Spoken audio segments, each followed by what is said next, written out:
marchés dérivés et info d'experts chez Bourse Direct. Romain, d'abord un commentaire global sur cette séance ? Bien, il y a déjà un élément important. On a clôturé l'échéance trimestrielle des marchés dérivés du mois de mars vendredi dernier et on se méfiait de l'intérêt réel qu'on avait connu au cours de la dernière séquence de hausse sur les indices européens. Au-delà de 8040 points sur l'indice CAC 40, au-delà de 4900 points sur l'indice Eurostoxx, il y avait à mon sens beaucoup de techniques. Or, la lecture des positions ouvertes, du nombre de contrats futurs, nous indique que sur l'Eurostoxx, c'est plus de 20% de la position ouverte qui n'a pas été reconduite sur cette nouvelle échéance du mois d'avril.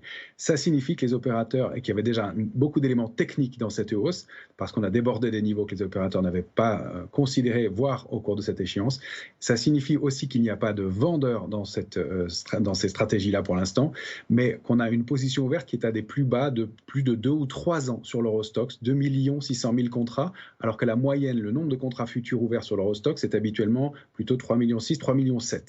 Ça veut dire que le jeu est très ouvert alors qu'on entame une semaine importante. On est tous en train d'attendre évidemment le discours de Jerome Powell qui se tiendra mercredi soir à 19h30 puisque les indices américains ont changé d'heure il y a 10 jours déjà. Et c'est vraiment vraisemblablement un des éléments majeurs et tournants du marché. Reste que depuis une dizaine de jours sur les indices américains, en dépit du rebond qu'on voit aujourd'hui, il y a un peu de craquement dans la tendance. On baisse avec des volumes qui sont un peu plus lourds. Et puis même si on regarde dans le détail de la séance d'aujourd'hui, effectivement, Apple et Google bénéficient, Alphabet bénéficient de l'effet d'entraînement de l'annonce qui est faite de leur possible partenariat. Mais si on regarde Nvidia qui ouvrait en hausse de 6 ou 7%, on n'est plus qu'en hausse de 0,45% à l'instant. Attention à ce qu'on pourrait appeler à des rebonds à très court terme du chat mort, c'est-à-dire des rebonds pas très étayés. C'est-à-dire que les grosses mains enlèvent la pression baissière, les mains plus faibles viennent payer et alimenter un mouvement qui n'est pas très solide. Et puis on voit une dichotomie marquée avec les indices européens qui, eux, sont plombés et restent en bas. Et ce qu'on pressentait la semaine dernière se confirme. La hausse récente, en tout cas la dernière vague de hausse sur les indices européens n'est pas très forte manifestement. On va probablement consolider un petit peu. Pas de retournement de tendance, mais une plage de 3-4% semble envisageable. Le rebond du chat mort à surveiller. On va s'intéresser au niveau sur les indices avec deux qui nous intéressent particulièrement. Le CAC, parce qu'évidemment, il est proche de nous. 8141 points actuellement. Et surtout, le Nasdaq, 16 179 points. Puisqu'on a bien compris, c'est là-bas que ça se passe aux États-Unis, sur l'intelligence artificielle. Complètement aujourd'hui. Alors sur le CAC 40 déjà, je vais vous donner des points de repère pour le futur CAC 40 sur l'échéance du mois d'avril maintenant, puisqu'on entame cette nouvelle échéance.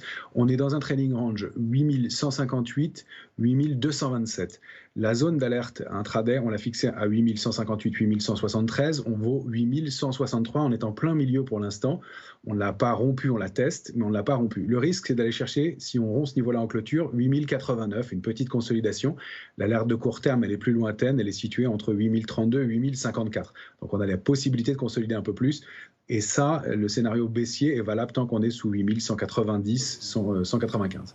Si on repasse au-dessus de 8195, on retourne dans la borne haute du range. Et là, on peut envisager des extensions au-delà de 8227. Pourquoi pas 8242. Et puis, l'extension maximale 8296, vous avez compris que ce n'est pas le scénario qu'on privilégie.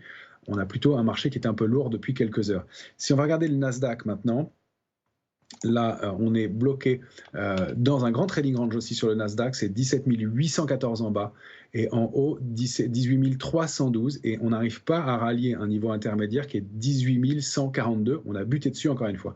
Donc attention à ce rebond du jour qui, encore une fois, se fait avec des volumes pas très importants.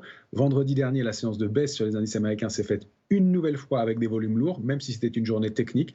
Attention encore une fois à des contre-pieds. Donc tant qu'on est au-dessus de 17 814, pas d'alerte. Si on rompt ce niveau-là, c'est 17 314 la cible minimale suivante. Julie. Et puis Romain, aujourd'hui, vous vouliez mettre en avant d'un point de vue technique l'ETF Oil and Gas. Quel regard vous jetez sur celui-ci et pourquoi vous voulez nous en parler aujourd'hui ? Alors oui, pour la journée des énergies renouvelables, c'est peut-être pas le meilleur, mais c'est quand même un des ETF qui surperforme en ce moment. Alors vous l'avez compris, je suis un petit peu mitigé sur le marché à court terme, on est un peu prudent. Ça ne veut pas dire qu'on reste pas constructif. Or, cet ETF qui était donc une construction, un panier de valeurs avec des titres comme BP, Vestas, Repsol ou encore pour des valeurs plus connues en France, Vallourec ou GTT, c'est un panier de valeurs d'actions qui travaillent autour de l'énergie et qui accumulent dans une partie haute dans un grand trading range. En fait, il bute depuis 2022 entre 52,20 et 58,08 et on remarque que depuis quelques semaines, il l'accumule proche de la borne haute de cette résistance donc à 58,08. le débordement de ce niveau-là permettrait d'aller chercher des extensions d'une quinzaine de pourcents au-delà de 65-50. Puis si en revanche on repasse sous 55, il y a un petit risque d'invalidation de ce mouvement-là.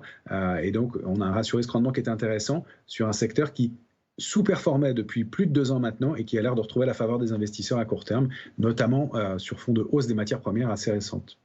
Merci beaucoup Romain Daubry, marché dérivé, info d'expert chez Bourse Direct. On se retrouve tout à l'heure dans un petit peu moins d'1 heure pour la clôture du marché parisien. La question du jour, Julie, qui est en rapport avec l'actualité. Absolument, vous le savez désormais, tous les jours aux alentours de midi, on vous pose une question sur les réseaux sociaux de BFM Business. Vous faites partie de la famille et on vous demande votre avis. Et ce que vous ne savez peut-être pas, c'est que nous, à la rédaction de BFM Business, on adore les journées mondiales et on n'a pas pu résister à l'idée de rebondir